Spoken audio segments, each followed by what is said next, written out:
Hello everyone, welcome back. In this video, I'm going to show you how to transfer Gemini memory to Claude in 2026. So first of all, you need to come here on Claude.ai. Now over here, you just have to log in into your account if you haven't already.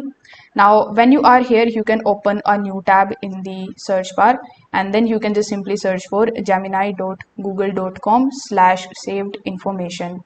Now over here, you need to understand exactly how AI memory actually works. So it's important for you to know that Gemini and Claude AI use completely separate memory systems, and there is currently no official one-click tool that could automatically transfer the Gemini memory directly into Claude. So most of the transfers are done manually. So if you want to do it manually, you just have to open your important chats inside Gemini, and then you just have to copy the conversation that you want to keep.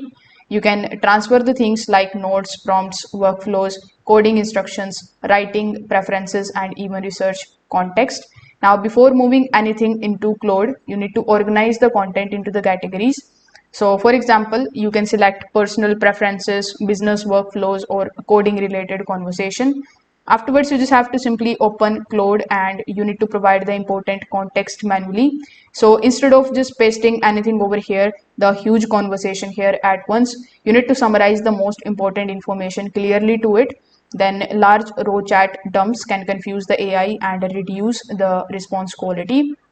Now you can also store the AI memory externally using either Notion, Google Docs, or Obsidian, and then you can paste the relevant context into Claude whenever you need it. So currently that's how you can basically do it. Thank you.